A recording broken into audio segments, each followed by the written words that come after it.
నారా చంద్రబాబు నాయుడు అను నేను తెలుగుదేశం పార్టీ జాతీయ కమిటీ అధ్యక్షునిగా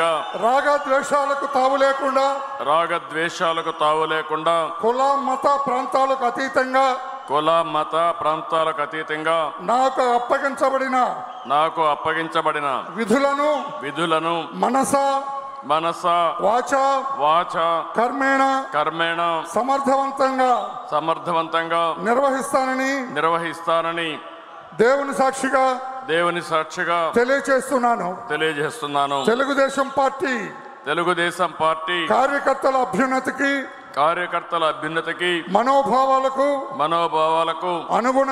అనుగుణంగా వారి అభిష్టం మేరకు శాయశక్తులా కృషి చేస్తానని తెలుగుదేశం పార్టీ ప్రతిష్టతను పెంచడానికి నాపై మీరు ఉంచిన నమ్మకాన్ని వమ్ము చేయకుండా పనిచేస్తానని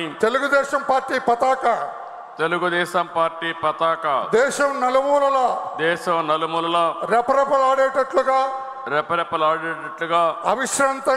అవిశ్రాంతంగా కృషి చేస్తానని విజ్ఞానవంతమైన ఆదర్శవంతమైన సుసంపన్నమైన సమాజ స్థాపనకు ఆర్థిక అసమానతలు తొలగించి రాష్ట్రాల సమగ్రాభివృద్ధికి శక్తి వంచన లేకుండా కృషి చేస్తానని తెలుగుదేశం పార్టీ జాతీయ అధ్యక్షునిగా ప్రమాణం చేస్తున్నాను.